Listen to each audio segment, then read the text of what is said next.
प्रणाम सभी को। आज जीवन को समझने का प्रयास करते हैं कि जीवन क्या है वास्तव में। जीवन क्यों है, जीवन का लक्ष्य क्या है आखिर इसके होने का, और जीवन से आखिर हमें अपेक्षाएं क्या करनी चाहिए। अगर मैं इस जीवन को अपने फुल्ली बिल्कुल जो है अपने आप में मग्न होकर अपने सारी इच्छाओं को पूर्ण करता हुआ अगर मैं जी रहा हूँ, तो क्या वो वास्तव में जो है वो मैं कुछ गलत तो नहीं कर रहा यहाँ पर। मेरे लिए मेरा परिवार सत्य है, मेरे लिए मेरा ये जो भी है संसार, मेरी नौकरी, मेरा व्यापार, मेरा घर, मेरी संपत्ति, सब कुछ सत्य है। यह संसार भी उतना ही सत्य है जितना कि आपकी बातें सुनना। तो बिल्कुल अगर ऐसा लगता है तो कहीं कोई गलत नहीं कर रहा। बिल्कुल बिंदास रहो, जीवन में मस्त रहो एकदम। सोचो भी मत कि जीवन में जो है वो क्या आध्यात्मिक, क्या परा भौतिक भौतिक। ठीक है, जीवन वैसे भी शुरुआत कहते हैं ना कि वो आधार जिसकी शुरुआत होती है जहाँ से, वो मूलाधार ही है। जब तक मूलाधार से आप निश्चिंत नहीं हो पाते हैं, तब तक वो वाली बात जो है ना, वो शांति, वो सुख जो है जिसकी बात कहते हैं, वो वहां तक जाना संभव नहीं हो पाता है। सारी की सारी इच्छाएं, सारा का सारा आपका अस्तित्व का जो भी है, वो सब कुछ वहीं से है, मूलाधार से ही तो है। रक्षण भक्षण प्रजनन, जब तक आप यहाँ से निश्चिंत नहीं होंगे तब तक आगे की ओर गति आप कैसे कर पाएंगे। बार बार वो खींचेगी, संसार तो आपको खींचेगा ही खींचेगा। तो ये सारा का सारा जो है, ये जितना भी आध्यात्मिक प्रपंच किया जाता है, जितने भी प्रकार से आध्यात्मिकता को समझने का हम प्रयास करते हैं, ये भी ठीक है, ये चलता रहेगा। लेकिन आपका जीवन जो है वो उतना ही सत्य है जितना कि ये सारी की सारी आध्यात्मिक बातें, जितना कि ये सारी की सारी जो है आध्यात्मिक चर्चा। बिल्कुल आप अपने जीवन में मस्त होकर के जी, कुछ भी नहीं रखा। ये सारा का सारा ये संसार, ये सब कुछ ये चलता ही रहेगा। ये ऐसा थोड़ी है कि कहते थे ना कि एक बार बचपन में जब परीक्षाएं होती थी तो कभी कभार जो है गुरुजन जब वहां होते थे तो उनसे बातें होती थी। वो कहते थे अरे परीक्षा तो हर साल आती है, अगर इस साल तुम फेल भी हो गए तो क्या ही फर्क पड़ता है। तो इसीलिए मैं कहता हूँ कि मैं भी देखिए, जीवन क्या है ना कि अभी ठीक है, अगर नहीं लगता है कि संसार से निकलना जो है वो संभव नहीं हो पा रहा है, संसार से निकलना जो है बिल्कुल ऐसा लगता है कि बड़े जो है यहाँ पर इसकी फांस बहुत गहरी सी पड़ी हुई है। यहाँ से अब बहुत ज्यादा से ज्यादा दो चार अगरबत्तियां, इससे ज्यादा मैं आध्यात्मिकता नहीं ला सकता।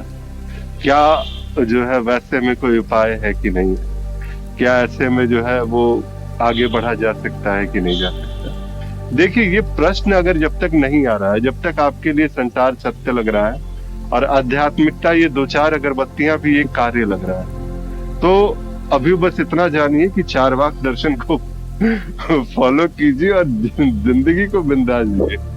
कोई टेंशन नहीं लेना है कि क्या होगा आगे, आने वाला भविष्य क्या होगा।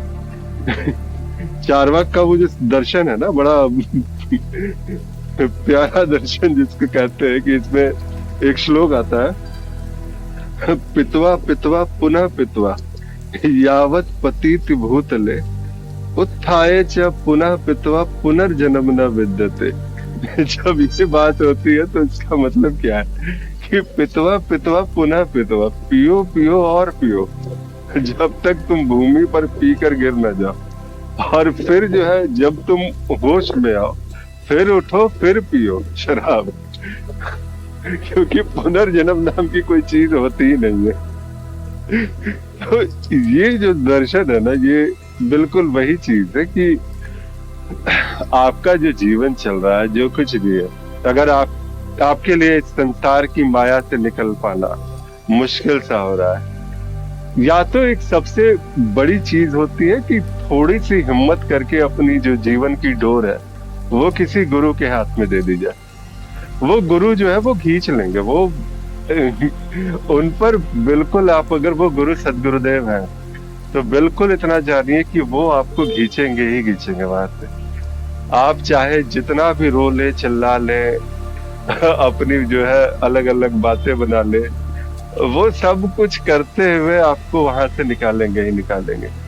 इस मामले में गुरु जो है बड़ा निर्दयी सा होता है, संसार वो छुड़वा करके ही मानता है।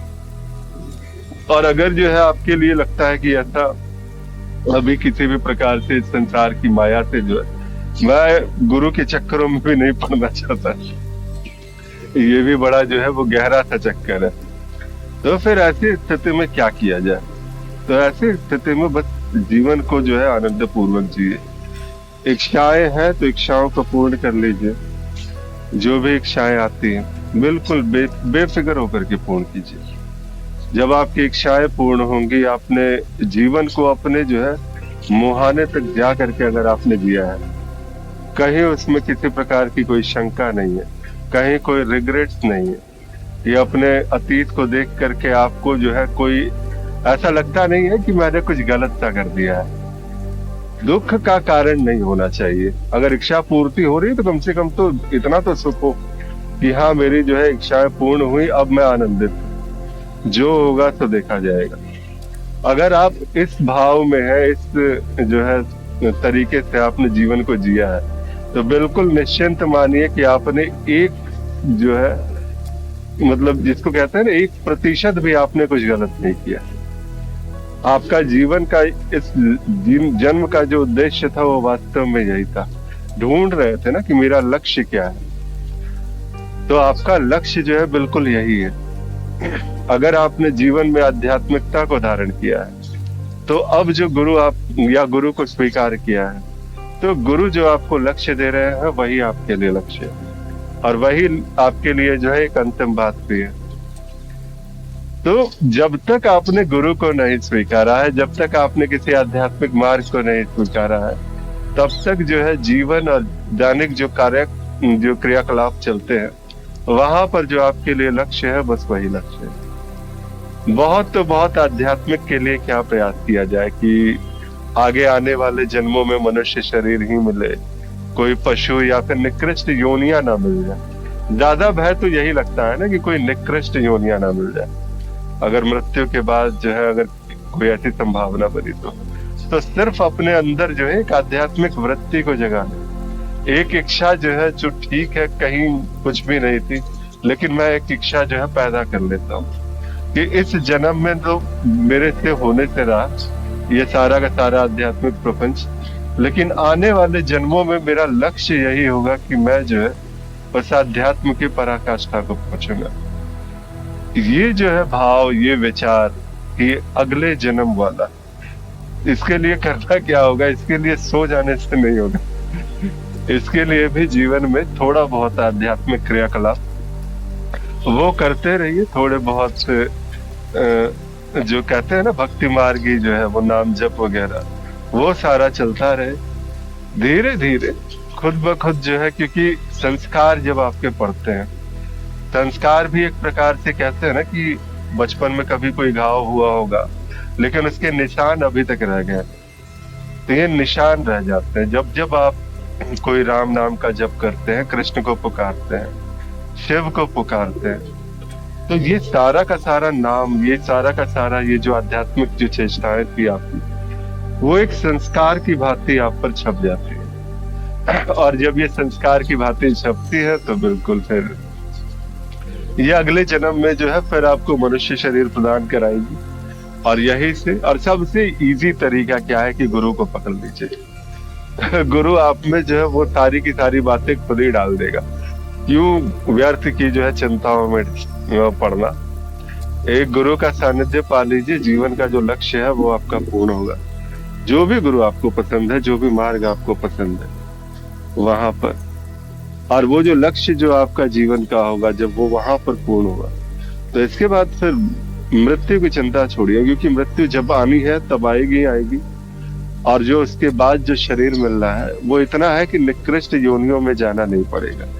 अगर गुरु समर्थ गुरु है, अगर गुरु इस स्तर के हैं, आज के कलयुगी प्रपंची गुरु नहीं है, अगर उस प्रकार का अगर है सारा का सारा खेल, तो इतना जानिए कि आपका कल्याण होना निश्चित है।